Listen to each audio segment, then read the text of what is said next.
கள்ளக்குறிச்சி விஷ சாராய மரணம். அமித்ஷாவுக்கு அண்ணாமலை பரபர கடிதம்.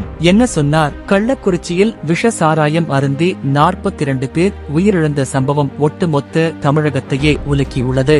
விஷ சாராய விவகாரம் தொடர்பாக சிபிசிஐடி விசாரணைக்கு தமிழக அரசு உத்தரவிட்டுள்ள நிலையில் தமிழக பாஜக தலைவர் அண்ணாமலை மத்திய உள்துறை அமைச்சர் அமித்ஷாவுக்கு பரபரப்பு கடிதம் எழுதியுள்ளார். கள்ளக்குறிச்சி நகராட்சிக்கு உட்பட்ட கோட்டைமேடு அடுத்த கருணாபுரத்தில் கள்ளச்சாராயம் குடித்த 109 பேர் உடல் நலன் பாதிக்கப்பட்டனர். இதையடுத்து அவர்கள் அருகே உள்ள அரசு மருத்துவமனையில் அனுமதிக்கப்பட்டனர். இதில் சிலர் சிகிச்சை பலனின்றி மரணமடைந்தனர். இதேபோல் மேலும் சில புதுச்சேரி ஜிப்மர், விழுப்புரம் முண்டியம்பாக்கம் அரசு மருத்துவக் கல்லூரி மருத்துவமனை, சேலம் அரசு மருத்துவமனையில் அனுமதிக்கப்பட்டனர். இதில் சிகிச்சை பலனின்றி பலர் பலியாகினர். தொடர்ந்து உயிரிழப்புகள் அதிகரிக்கும் என அஞ்சப்படுகிறது. இதுவரை கள்ளச்சாராயம் அருந்தி உயிரிழந்தவர்களின் எண்ணிக்கை 42 ஐ தொட்டது.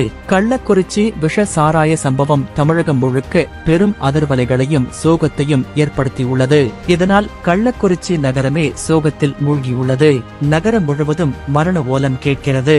இந்த நிலையில் கள்ளக்குறிச்சி விஷ சாராய மரணம் தொடர்பாக சிபிஐ விசாரணை நடத்த வேண்டும் என்று மத்திய உள்துறை அமைச்சர் அமித்ஷாவுக்கு தமிழக பாஜக தலைவர் அண்ணாமலை கடிதம் எழுதியுள்ளார். விஷ சாராய விவகாரத்தில் மத்திய அரசு தலையிட்டு சிபிஐ விசாரணை நடத்த வேண்டும். கடந்த ஆண்டு மரக்காணம் மற்றும் செங்கல்பட்டில் விஷ சாராயம் அருந்தி 23 பேர் உயிரிழந்தனர். திமுக அரசின் செயல்பாடின்மையால் கடந்த 2 ஆண்டுகள் மட்டும் விஷ சாராயம் அருந்தி 60 பேர் பலியாகியுள்ளனர். கள்ளக்குறிச்சி விஷ சாராய வழக்கை மாநில அரசு விசாரித்தால் உண்மை வெளிவராது என கூறியுள்ள அண்ணாமலை சிபிஐ விசாரணை வேண்டும் என்பதை முக்கிய கோரிக்கையாக வைத்துள்ளார். உள்ளூர் போலீசாருக்கு தெரிந்தே கள்ளச்சாராய விற்பனை நடைபெற்று இருப்பதாகவும் உள்ளூர் திமுகவினரின் உத்தரவின் பேரில் நடைபெற்று இருப்பதாகவும் கடிதத்தில் கூறியுள்ளார்.